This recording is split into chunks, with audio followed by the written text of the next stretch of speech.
Folks, I'm going to kind of try to help get the ball rolling a little bit here with Mr. Peterson here. So, how many of us have been to Yankee Stadium before? All right. How far are we from Yankee Stadium? How? Well, like about 30, 40 minutes. You take York? the train. Yeah, right. We're pretty close, right? What train gets us there?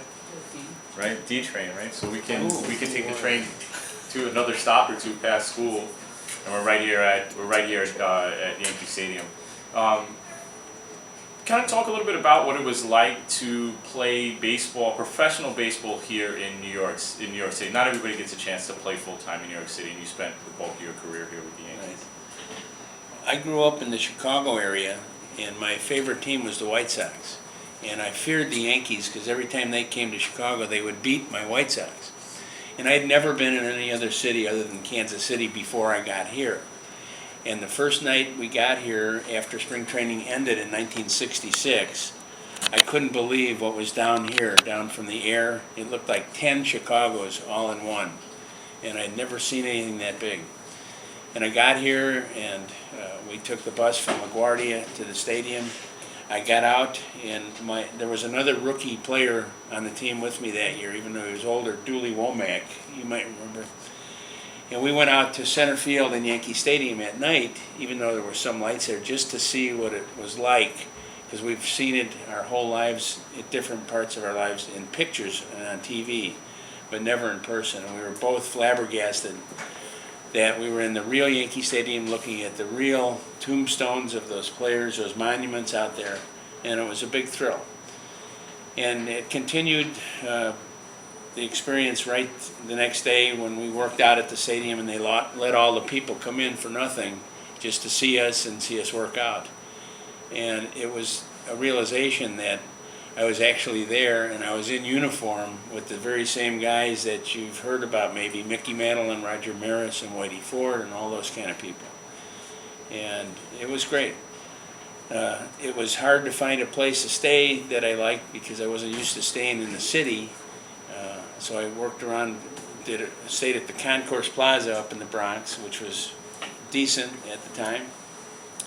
Then ended up at the Manhattan Hotel on one homestand down in New York on 42nd and 8th, and I couldn't believe what that was like.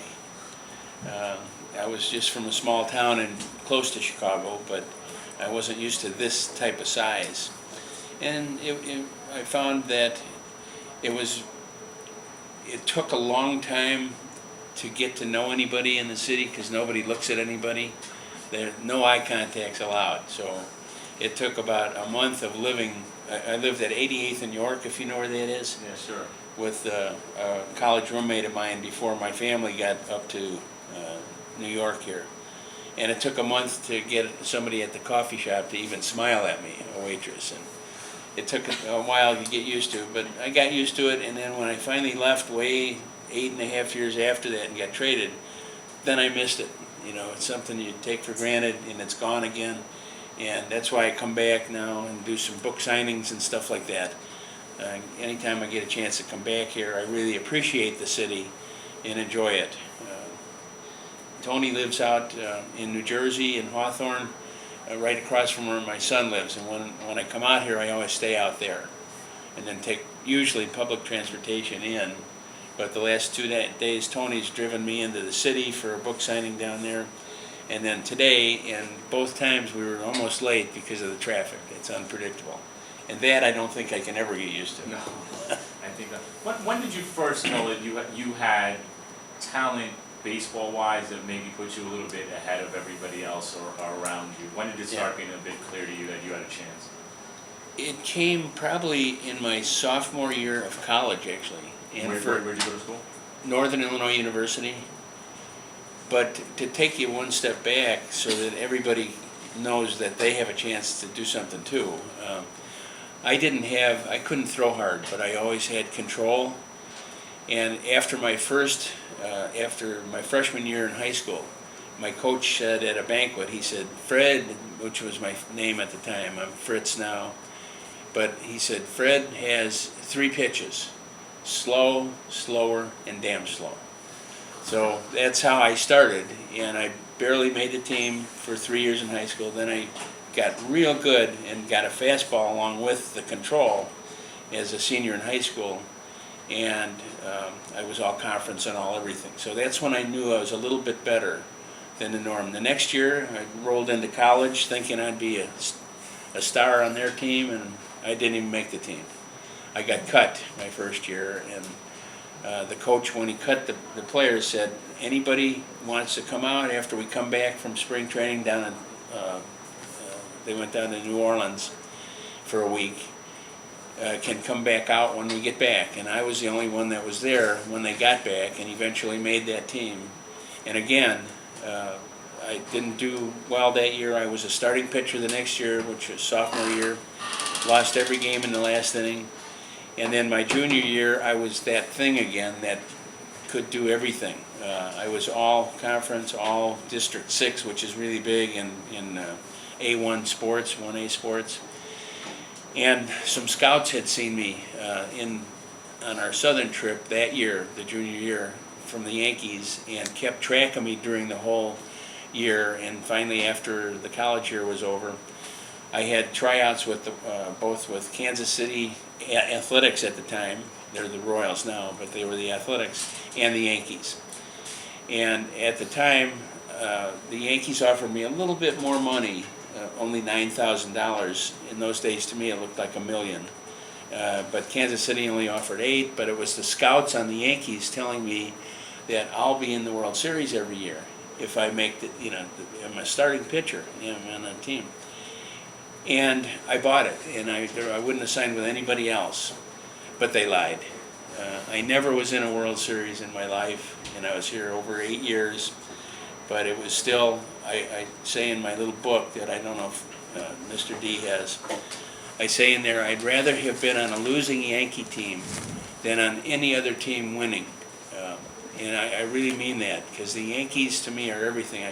Any Met fans here? Good, that's fantastic. Because I put in this book in chapter 14, anybody that's a Met fan should be ashamed of themselves, because they're nothing and they came from nowhere. And I think they're going to prove it again this year somehow. They're doing well now, but I'm hoping for them to go down.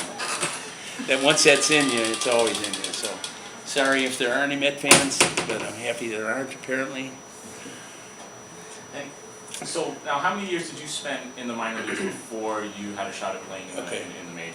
I spent 2.5 years there. The first year was in Harlan, Kentucky, where the only safe place to eat was the hospital.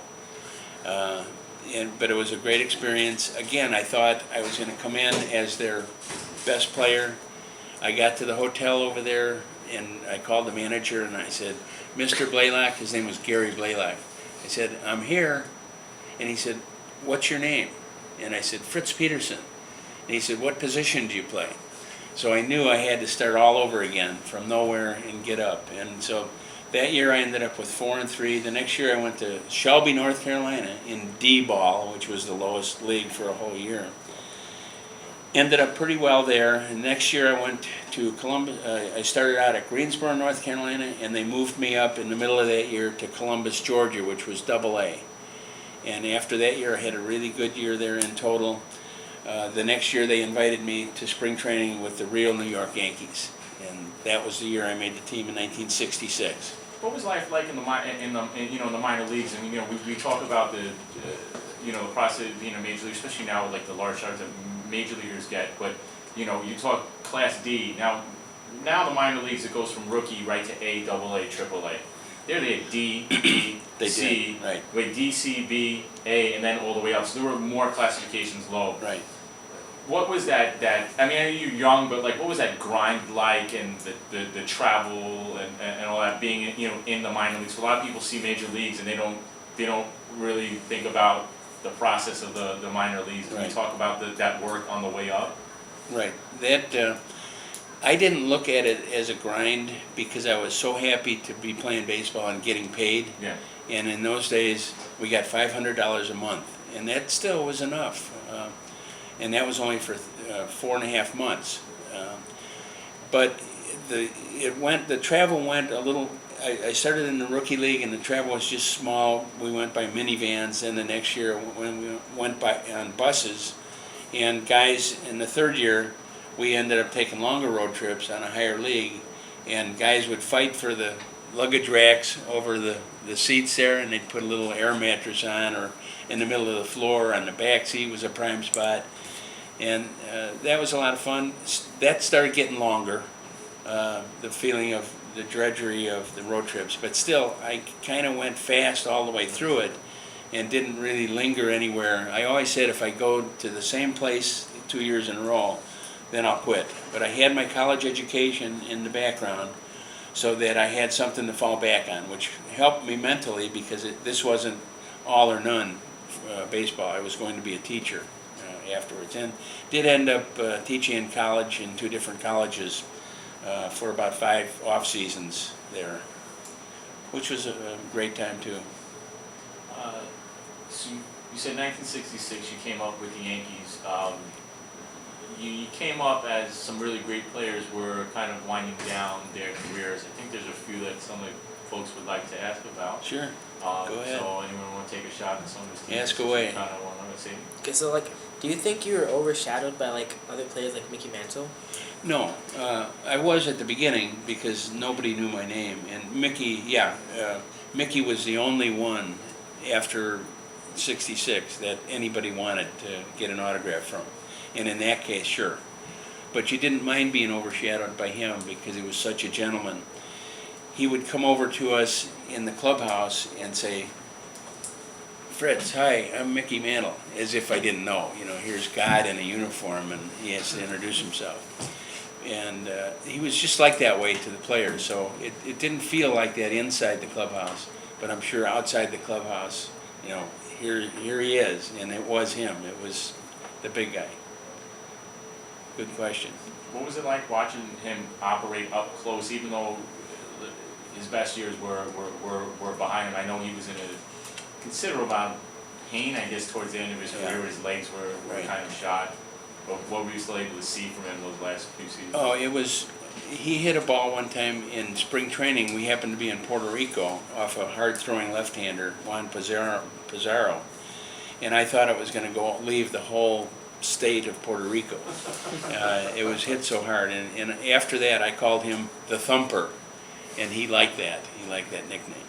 But it was actually painful watching him play because he hurt so much in his knees. He had osteomyelitis, and he had several operations, old-fashioned way, cutting through everything. And I asked him one time what it felt like, and he said it feels like 2 toothaches. But he never complained. But it was just painful watching him, especially left-handed, taking a swing, because he took a big swing, which is why the ball would go over 500 feet sometimes. But it hurt watching him. And I saw the fun for him was running out, and the pain was gathering, and his friends were leaving the team by trades or retiring. And at the time he called it quits after 1968, I actually felt good for him and relieved for him. I think the Yankees do something that no other team does. That is have an old-timers game. Exactly. Where they introduce and celebrate, former Yankee team members. Right. Have you ever participated in one? Yes, several. And would you come back again this year? Oh, I would, and I might anyway, but they didn't invite me. They have different themes every year, and if you fall into that particular category, but I haven't in the last 5 years. But I think I may come back and play around with Tony and my son and some other friends, and then just appear there. And I know the guy who does the camera up in the booth up there, and I think I'll have him pan us like he did the other day when we were sitting with the bleacher creatures, and just to kind of throw it back in their face that I came anyway, I wasn't invited, but here I am with the people out here. But I've been to maybe 5. There's a picture in here of the last time I saw Mantle. It was one of the old-timers games. So. When you played the Yankees, were they still having the old-timers games? Oh, yeah. Did you get to meet any Oh, of I met a lot of them. big legends? It was unreal again. meeting Mrs. Ruth, the same lady that held Babe Ruth in her arms when he died.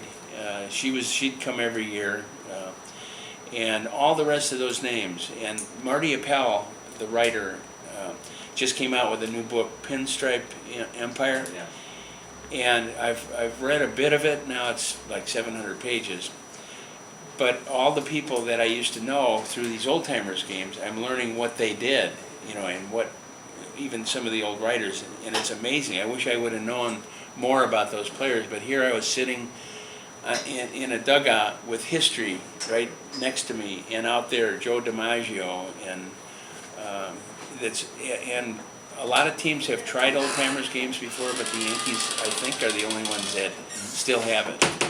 And they're still the ones with the bleacher creatures that have roll call every day at every game at home, and that's kind of neat. Sadie asked about Emmanuel. I know there's a few others that got people who are interested, so please feel free to ask away. We have them in our work. Just add, open your mouth and speak, please. Go ahead, Jeff. How did it feel to play with Roger Maris? Oh, neat. I asked him my first spring training, his last spring training with the Yankees. I said, Roger, how do you last a long time in the big leagues? Because I was just starting and he was close to the end. He said, just have one good year. And he did. And you know that one, the 61 home runs. And this was before steroids, which will bring up another question, I'm sure. Someone want to follow up on that from what you think? Who's kind of going? So I will if you want. How do you think that's changed people's perception of either baseball or just where records stand? Yeah, I don't think people nowadays trust any of the players. And I'm the first to say who's guilty and not. Like Clemens and Bonds, they did it. No matter what they tell everybody. The only person who believes they didn't is their mother. But it makes you skeptical of anybody who has a good day. If they have 3 home runs, well, is he or isn't he? Because nobody knows except the player himself and God. But it's hurt the game, and I hope they can get rid of it. I don't know how they can, for real, because I've come up with stuff that can avoid the detection things, and it's I don't think it's fair. I mean, if anybody does it, they all should be able to do it. And I want to know who's real and who's not. I think a lot of people have that same question. Uh-huh. When you were playing, there was kind of innuendo, maybe people not so much on steroids, but the amphetamines and things like that. Did you see any types of stuff I did. going on? I did. A couple of our players did that every game, and it was nothing to be, in those days, ashamed of. It was a joke. It's like having super coffee drink or something. Instead, they called them greenies at the time. And a lot of players did that. I didn't. I didn't want to start taking anything that I'd be getting addicted to. I did throw one spitball, though, I confess. Pedro Ramos was on our team when I got there, and he was a famous spitballer. So he said, Peter, you got to try one of these. So I did, and we were playing against the Twins, and it didn't work for me. I just didn't know it, and I said, I can't do this because, again, I don't want to rely on something that is illegal in case they catch me, and I didn't want to hurt my arm because that particular pitch can lead to arm trouble. So I quit, but I did cheat once. Speaking of spitballs, a few kids were interested in Whitey and playing with Whitey Ford. You also, did he help mentor you at all as a kind of young player? You know what? He didn't, and I appreciated that because some coaches try to overcoach and they try to say things and just justify their positions, but Whitey didn't. My other pitching coach before Whitey was Jim Turner. Actually tried to get me to throw my curveball like Whitey did. And it actually cost me my curveball for a couple of weeks because I couldn't throw it like Whitey. And yeah, his was better, but mine was harder, and I knew where it was going. So I learned after that you really have to do the thing you have to do. You can be nice to your pitching coaches, but they can mess you up sometimes. But Whitey was neat. He just let us alone. and we knew how good he was, and he could throw every pitch in the book, but he didn't meddle. Let me see if has a question. All right. How do you feel about having the lowest ERA for a Yankees player? I feel honored. I had no idea that that they even had a stat like that, and they announced it at 2008, right at the last day. And my attorney was there, and he called me on the phone. He said, "Hey, guess what? You had the lowest overall ERA in the history of Yankee Stadium. That goes back to 1923, and go all the way up to 2008." I said, "What do you mean?" He said, "You do." And I was not the best pitcher in Yankee history, but I was up there with some of them. And overall, because of my control, I didn't walk anybody. I didn't put people on. I hit a few people, but that's the reason why I ended up with the ERA of what I did. It was 2.52, and Whitey Ford's was 2.58, and Mariano Rivera's is 2.61. So there's some real people in that group. I mean, all of them. See, speaking of Mariano, do you hope that he comes back next season? Have you met him in passing? I haven't met him, but I hope he doesn't. And nobody wants to hear that. But I think he's done as well as you can do, and he should just walk out right now. He doesn't need the money. The Yankees will live. They've lived through everybody else that leaves. And for his sake, he's got the thing, though. He's not going to go out like this. I think he should be proud of his career and go. You talked about hit Battens a little bit, and you were interviewed in the paper a few days ago about a situation. Maybe Anna's had a question for you. She just recently got up on it. What do you feel about Cole Hamels' comment about hitting Bryce Harper and saying he was bringing back old baseball? Yeah, when I first saw that, I thought, that's neat. But then I got interviewed for this thing, and one of the questions he asked me, the writer Bill Madden, he said, "Would you have told when you did it, during your career?" And I said, "Yeah." But I changed since talking to Tony. I've changed because of what you saw with David Wright the other day. If you paid attention, the manager took him out so he wouldn't get drilled for a reprisal of one of his guys getting hit. And I wouldn't tell now. I take that back, because I would subject some of our players to getting hit. Because if everybody knew that I hit everybody I did on purpose, which I did, somebody was going to go down every time I hit somebody, and somebody would be hurt. So I really couldn't tell then. I can tell now, and it is funny, and it's going to probably turn into some big issue. It comes up every day. We heard it come in. We were driving to New York last night. Tony and I heard the sports commentators talking about, "Well, you heard what Fritz Peterson said," and blah, blah, blah. So I think it's going to live on, and I think it's going to change what really happens during baseball games, because everybody knows that you do it on purpose. I mean, there's certain people like A.J. Burnett. He couldn't help it because he couldn't throw a ball anywhere close to where he wanted to. But other people, real pitchers, they do it. And we know, right, Tony? Can you speak on some like the, I guess, they've read a lot in general just about like some of the unwritten rules and some of the code that goes on, obviously going through every move, but just some of the, I guess, the basis behind, baseball. I mean, there's a ton of unwritten rules and some of them contradict each other, but just, I guess, like some of the basis that the average fan wouldn't know watching a game. Like hitting batters or throwing close to them or something? Yeah, maybe just like what's kind of behind that when it happens, even though I don't think, obviously high school sports is really no place for that type of stuff, but we're talking on the professional, if they see that and they're listening to the managers talk about this, what is actually, what's going on behind the scenes? Right, well, I think the two almost automatics are, if your guy gets hit, then one of theirs has to get hit, and it's up to the pitcher, of course, to do it. And the other is, if somebody hits a long home run and shows you up as a pitcher, like acts gay or happy that he did it, and like he pounded, he's almighty, he's going down next time. And so those two instances are just about guarantees. Now I did it as part of my pitching, because I didn't like to throw inside to right-handed hitters because the ball would tail across the plate. I was left-handed. And it was easy, it could be easy to hit a home run when it's laying right in the middle of the plate. So instead of doing that, I stayed outside with the big right-handed hitters and threw them junk, curves, and pound balls and things like that.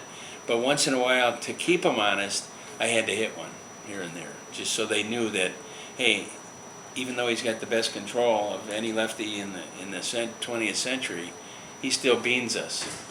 And I did, and I kind of had to gain an advantage. So I only broke one arm.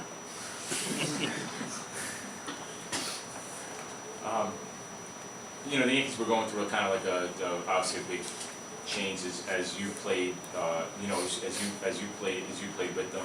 Can you talk about the professional responsibility of still going out there and playing your hardest, even though you know the season's been decided a long time ago?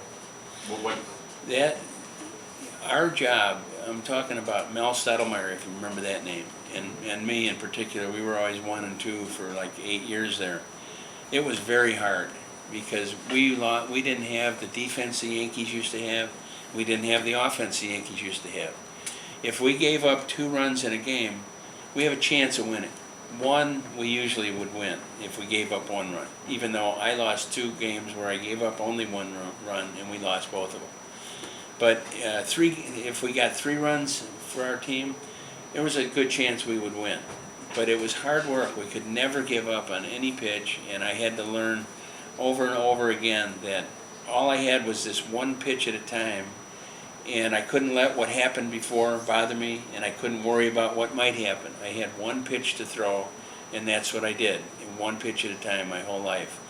And I was rewarded by that because, as Mr. D brought up, they did have that record, the ERA thing, and part of that was because I didn't walk people, and I was very careful with what I did, and I had a purpose for every pitch.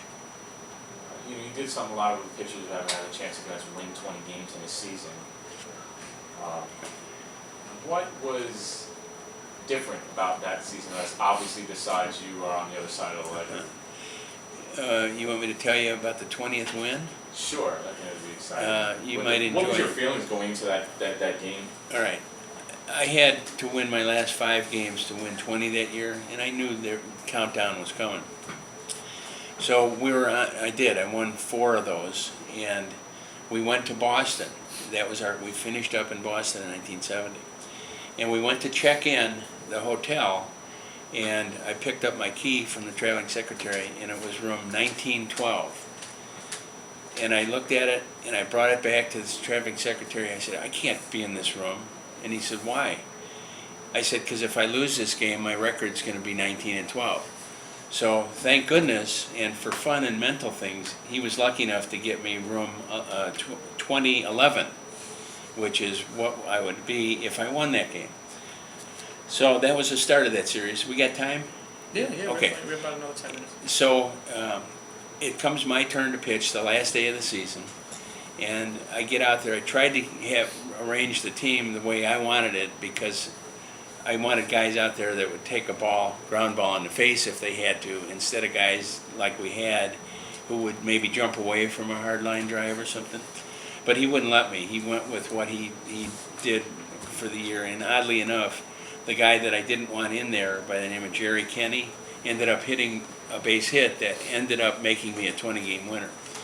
So ironic, but I went to the 8th inning. We were leading Boston, the Red Sox, and the only people that the game meant anything to was me going for 20 and Carl Yastrzemski going to win the batting title that year. So it meant a lot to us. Now with Yastrzemski, they gave him a base hit on what was an error, but the writers did the scorekeeping in the days, and they wanted their guy on top.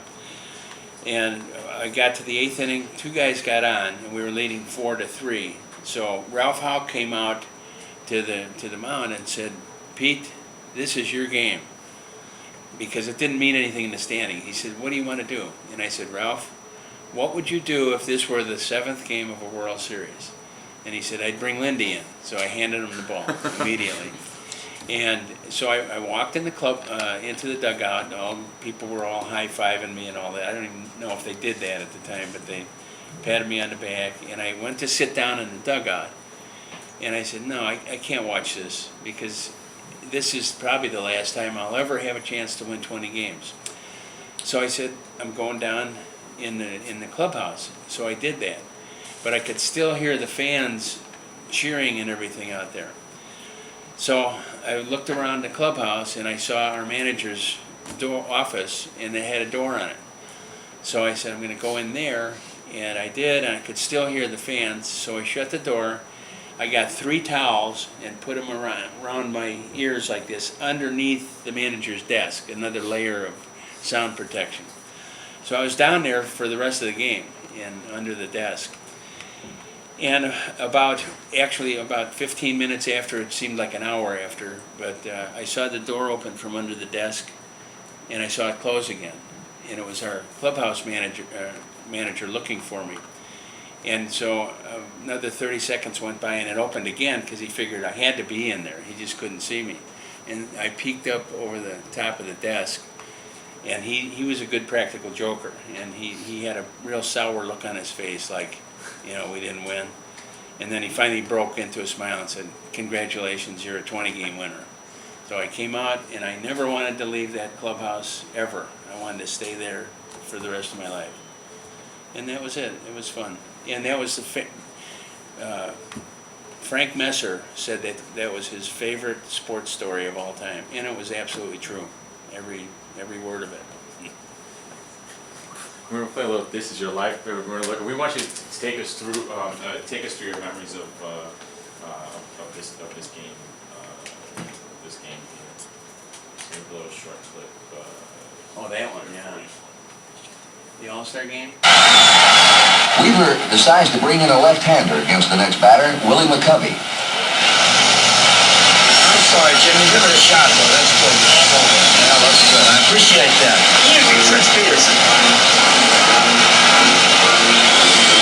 Now who's coming off? Is that Captain Hunter? Yeah. Did you play with him as well? It's all right. Return him over right here. Huh? I don't know McCovey. He'll get him. He ain't worried about it. Mix him up. Let's go. Fritz Peterson of the Yankees. Willie McCovey of the Giants.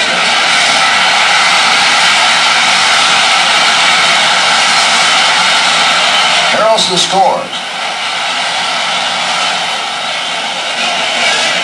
It's 4-3 with the tying run on third. Roberto Clemente up next. Go ahead, Fritz. That's all right. Appreciate the effort.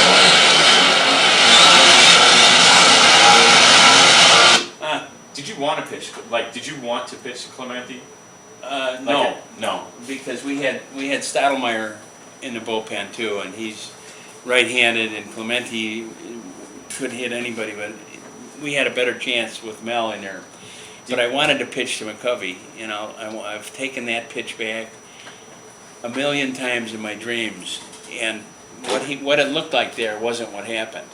I had 0-2 on him. It looks like it was the first pitch, but it wasn't. And I was throwing him sidearm sliders, and I just got it over the plate a little bit, and I wanted to get it outside about that much, and I didn't. And he had a ground ball, which Davy Johnson just missed, which would have been a double play. But that's the way it goes, and we would have won, and Ray Fosse wouldn't have gotten wiped out at the end of the game by Pete Rose. You might have seen that. They play that. That was the first game that was ever taped, verbally with the managers. So now, Davy Johnson's relevant because Ennis, what does he do right now, Davy Johnson? He's the manager Of of, which team? I think it's Washington. Yeah, he's the Yeah, manager you got of the it. Washington Nationals. And so can you tell what happened at the end of that game? Because I don't think they know. Can you give the base of the story? Sure. Ray Fosse and Pete Rose. Pete Rose has the most hits in baseball ever. He's the leading hitter, but something happened at that All-Star game, which is pretty significant. Right. Significant injury. Well, when Mel came in to pitch to Clemente, Clemente hit a fly ball to deep left center, which scored the run, tying it in the 9th inning. So we had to go into extra innings. And when we did, it was the 12th inning, and Pete Rose was trying to score on a base hit, I think. Was he on second base or something? And they sent him to home. And I thought it was a dirty play. He really wiped out Ray Fosse, the catcher. I thought it was a dirty play until way later when I saw the actual replay of the thing, and the catcher, Ray Fosse, didn't have the ball yet, but he was in the base path right in front of the home plate, and Rose really had no choice. And Pete's a solid guy, you know, body-wise, he was in shape then. And he just bowled over Fosse and really kind of ruined his career. Ray, he played for a while, and I was his teammate after that on the Indians. But it was a play, again, that I thought was dirty, but turned out that's all he could do. And the National League won. And the American, Earl Weaver really wanted to win that game. So, history. Yes? How did you feel after like leading the Yankees into it? Oh, Like after playing for them? yeah, that was the 26th of April in 1974. I remember that night because I wasn't really in the starting rotation early because I had a kind of a bad year the year before in my arm. I needed a shot, a cortisone shot in it to even pitch. But I was the 5th pitcher on a team that only needed 4 at the beginning of the year. And I told our general manager, I said, you know, I know that you're trying to trade me, and I said, I won't go to Cleveland or Philadelphia. Those are the only 2 places. And he said, don't worry, young man, we won't do that to you. And within 2 weeks, I was on a plane to Cleveland, along with 3 other players. So it was a big blockbuster. They called it Friday, the Friday Night Massacre, because 40% of our pitching staff was traded to Cleveland that night. But it turned out, really, in the long run, to be a good move for the Yankees because they got Chambliss, who ended up winning the pennant for the Yankees, or series, I think, in '76. But it felt funny and lonely to be traded, because here I'd been for 8.5 years, and I'd been a good pitcher. And to be going out there, Cleveland was nice as far as a town to live in, but it wasn't New York, and it wasn't my home. And then I went further than that. I went to Texas Rangers after that, 2 years after that, and that was even more devastating to me, knowing what it was to play here and to be something, and then to be there and be going out with a bad arm. It was an ugly time. Can you talk a little bit about life after baseball for you? You know, what that transition was like. And you said you taught a little bit, but what was that transition like from after you had your surgery? It was really rough because you have to go back into the real world after being removed from it for so long, and then have to try to come back and compete with people who are 8, 10, 11 years ahead of you. And the only thing that was really out there that I could try to make enough money at was sales jobs, and I hated sales jobs. I still do. But I did a number of them to try to just get along until the baseball pension kicked in at age 45, and that helped me get by. And now there's a movie probably coming out pretty soon about our situation, which you guys are aware of, I'll bet you. That Matt Damon and Ben Affleck are going to be probably playing. Sam Ross has a Okay. How do you feel about being a survivor of prostate cancer? Of being what? prostate cancer. I feel great.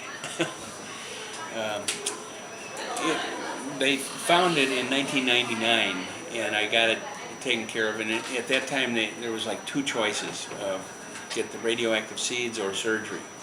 And I elected the seeds because it was less time off of work, and at the time they said they were both, 50-50. Giuliani got the seeds, Joe Torre got the operation. And I got the seeds, and later I figured it was all gone, that because I had that procedure, and it wasn't. It came back in 2006. And when it comes back, you don't have many choices. And I was fortunate enough to get into a research project at the University of Iowa, and I think that helped a lot. And on top of that, it's still started climbing the PSAs, showing you where you stand in them. And so I underwent hormone therapy for about 2 years, 3 years then, and finally this last January, they told me that the cancer was non-detectable at the time. And that was just a date in time, but at least at that time it was gone. And I don't know where it is right now. I'll be tested again in a couple of months because I'm off the hormone therapy now. But it feels great. It feels like I have a new life.